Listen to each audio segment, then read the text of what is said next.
Alright, hello guys. Actually, I changed my mind. I'm getting really into this now once again, so I'm gonna go ahead and show you guys some of the trainer battles. I'm not saying anyone recommended it, but we're just gonna go ahead and yeah, that was pretty funny, but no, what I just said. But anyway, yeah, it looks like we have a Nido King. I'm actually gonna have to switch out for this Nido King. I'm gonna head over into my starter level 45 because yeah, I think for Alligator, this is a fully evolved Pokemon, so I want to get my highest level out there. And I'm pretty sure a Surf should go ahead and finish off this Nido King. So yeah, next up is probably Nido Queen, but we'll have to see. Yeah, next up is actually Slow King, so that makes sense, but I kind of just screwed myself. Anyway, I'm going to switch out. Slow King is actually an interesting Pokemon. You have to trade evolve a Slow King from a Slowbro. However, you don't have to trade evolve a Slowpoke to a Slow King. But you don't have to trade evolve a Slowpoke to a Slowbro. I think Slowbro has pretty good defenses. Actually, I think Slowbro is a better attacking Pokemon. And I think that actually Slow King is better defensively. I could be wrong, but I think that sounds about right.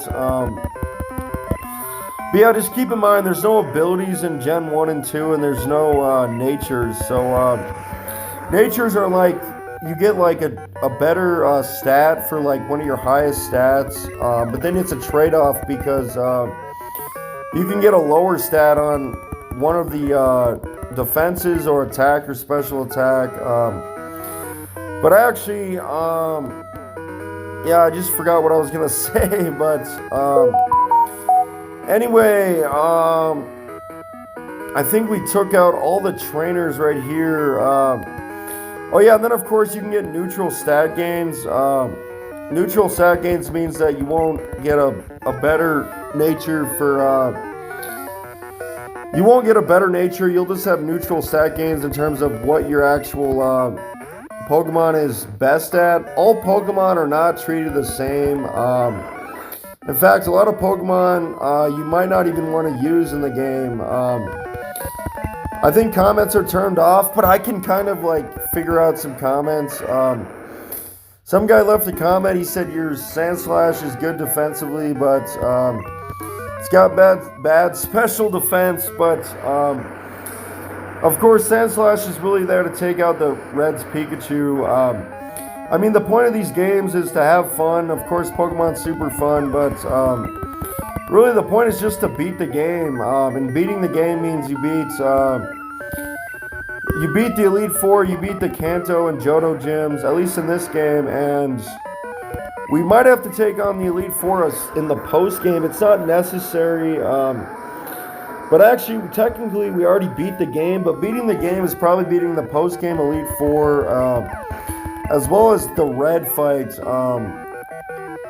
I think once you beat Red, you pretty much beat the game. But I will say we are into the post game, so that just means that pretty much we already beat the game, but we just have a super long post game.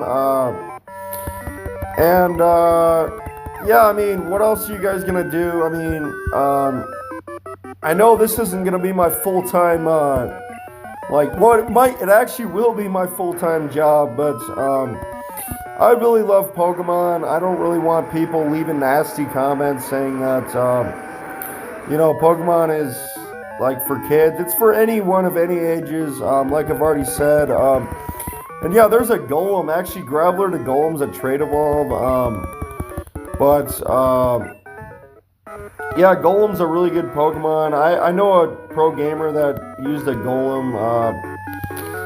But anyway, yeah, Golem has really good defense, really good attack. It's a rock ground type, so not the best actual not the best typing, but it's not too bad. And yeah, I think my Poliwrath has really good defenses right now, level 40. And I think a good spot to be when facing red is probably Pokemon in like probably the mid 50s is probably pretty good. Because red's gonna have lower Pokemon, lower levels. He's gonna have a lot lower levels than in Heart Gold and Soul Silver, like I've already commented on. I'm pretty sure this trainer right here has all three Kanto starters. And yeah, you're gonna have to face a Charizard, a Venusaur, and a Blastoise in the actual red fight. So yeah, you kind of want to get prepared for that. You're also gonna have to face an Espeon. Espeon has really good special attack. It's gonna have Psychic. And really, I'll be honest, I don't have a Pokemon that can really deal with Espeon that well, but I'm just going to have to pick the Pokemon that I feel like will give me the best option against Espeon. And then he has a Snorlax, and he also has Pikachu. So, yeah, the Pikachu is going to go down in one hit, like I've already mentioned. And really, guys, we already took care of Lieutenant Surge. I think we only have one gym badge completed, but that means there's 7 more to go. I will say I know of one more rare candy. I've kind of been pointing them out in this one, but I haven't been great about it. I'm sure you guys can look up where the rare candies are if you want to. And I'm going to miss that Thunder. I think I've missed Thunder like 5 times in this walkthrough somehow, but Thunder's really not that inaccurate, so hopefully my Jolteon can finally, yeah, that was like 10 times or something on that Pharaoh, but anyway, we're going to take out this level 35 Pharaoh, and anyway, there's level 44 for Jolteon. Not too bad. So yeah, I have double the money because I have the amulet coin on my Jolteon. And really, I probably need a pretty high level Jolteon to go ahead and beat this game. I also need a high leveled Feraligatr, so that's really what I'm focused on.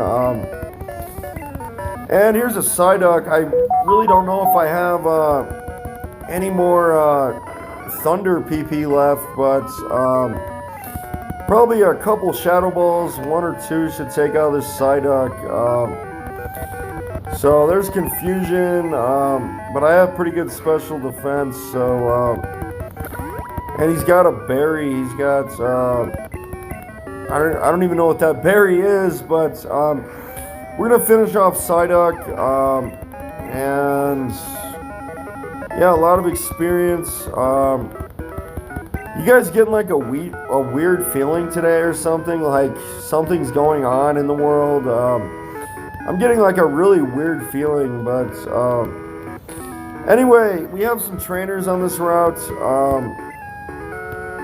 I think what I'm going to do is go ahead and use an Ether on my Thunder PP. And then I'm going to go for a Hyper Potion on my Jolteon. So yeah, I just really want a high-level Jolteon, and he's already talking about Lavender Town. What we have to do with the Snorlax is we have to go to Cerulean City. We have to turn the power on by. It's pretty much the same concept as Heart Gold and Soul Silver. I really don't think anything's changed between those games, at least in the post game. But that's going to finish off Bellsprout. And next up is a Weeping Bell. So he must have a Weeping Bell and a Victory Bell. I'm going to switch out to my Crobat because I want to get the Flying type advantage. And really, if these levels look pretty low, I'll be honest. But yeah, Red has a lot lower leveled of a team, so we might just try to take them on. with the levels we have, and then if we have to do some training, we might try to do that. I would highly recommend you bring Flash in the actual cave, and actually in the Mount Silver cave, Flash is all you're gonna need to get through. So yeah, keep that in mind when you go up to Mount Silver. I'm sure there's more rare candies than what's been shown, but I'm trying to point out all the rare candies. I know of like 9 rare candies that I've kind of pointed out. There's one at Cinnabar Island if you go north, like right, or not even north, it's like right, you'll see like a dead end, like kind of on the top by the Pokemon Center. Click A at that hidden item, like that hidden spot, and you can find a rare candy. But we're just rifling through these trainers. I'm pretty shocked. And yeah, I'm trying to get a lot of money saved up so I can eventually get the TM for Hyper Beam. Because I think Hyper Beam TM would be really useful. And yeah, there's Shadow Ball on that Paris. That should probably knock it out. Yeah, next up is another Paris. I'm just gonna stay in with Jolteon. And really, if he has like a full team of Parises, I'll just go for Shadow Ball. Honestly, Shadow Ball on my Jolteon's not too bad against. It won't be terrible against. Against Red's Espeon, because yes, I guess Ghost is physical in Gen 2, and Espeon doesn't have the best physical defense in terms of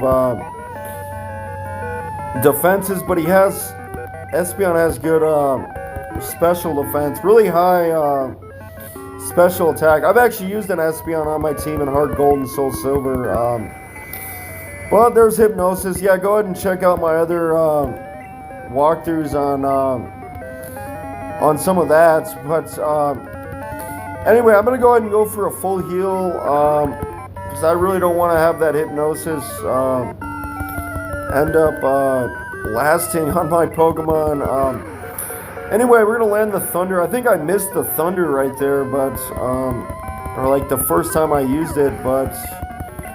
Anyway, we're almost up to level 45, and yeah, it looks like we have maybe 1 or 2 more trainers on this route. So she's talking about sunny days, people playing the schoolyard or something, or kids playing the schoolyard. So yeah, here's Teacher Hillary. She has an A-Palm on her team, so... Yeah, it's level 32. Keep in mind that Ghost does not hit normal types, so don't go for a Ghost type move there on A-Palm. But that's going to take care of A-Palm, and next up is Cubone, actually, so I'm just going to stay in. I think, actually, I might need to switch out. This is a pretty high level Cubone. So I'm going to switch out into my Feraligatr. And really, Cubone has good attack, but yeah, it's going to hit.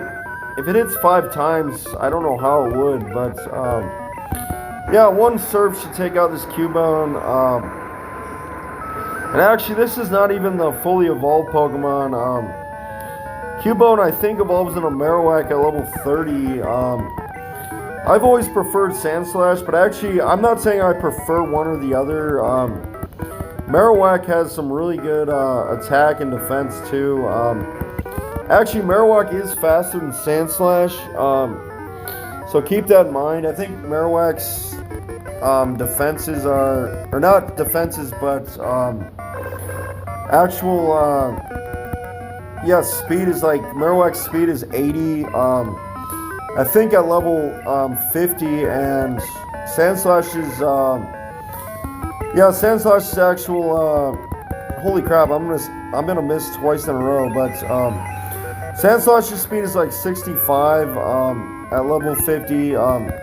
These are just base numbers. They won't be based on actually like the regular stuff. But anyway, that's gonna take care of Natu and Zatu. And what I mean by base stats is like you will have EVs in this game, so keep that in mind. But anyway, here's an Alakazam. I'm gonna stay in, and yeah, I should outspeed this, and we're gonna land the Thunder there. So that's probably gonna take care of Alakazam, because yeah, I will outspeed at level 45. Anyway, Schoolboy Tommy was defeated. And let's keep going here. So yeah, it looks like there was 3 more trainers, or 2 more from that last woman. So yeah, here's probably the last trainer on the route. And she's gonna start out with a Voltorb. So, or no, he is. Yeah, Voltorb evolves into Electrode at level 30. And Electrode's probably the fastest Pokemon in the game besides Mewtwo. Like I've already commented on, Electrode and Mewtwo have the same actual base speed at 150 at level 50. But these are just base numbers, like I've said, or already commented on. But your Electrode or Mewtwo, if you have one, will end up having a lot more speed.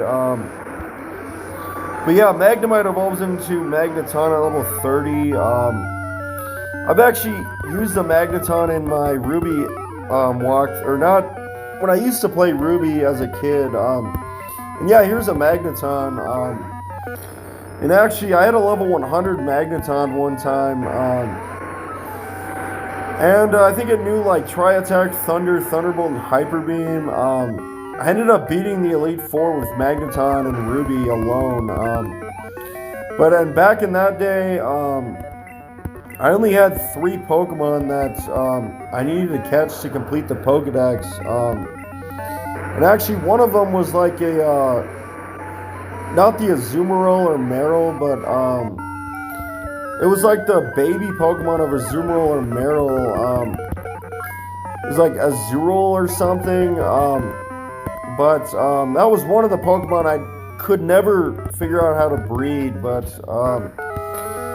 anyway, guys, we're finally going to make it to Fushia City in about a little less than 20 minutes. So yeah, I'm kind of getting trapped there. But yeah, let's go ahead. Holy crap. Yeah. Let's go ahead and head down here. And we can try to heal up right at the Pokemon Center. So yeah, I think next time, guys, we're going to take on Janine of Kanto. I think she's actually the 5th gym leader in Kanto. Sabrina's the 6th. And obviously Blaine is the 7th. And Blue will be the 8th gym leader in Crystal. So yeah, I'm going to go ahead and save up, and I will see you guys next time. I'm going to go ahead and save up on all my slots.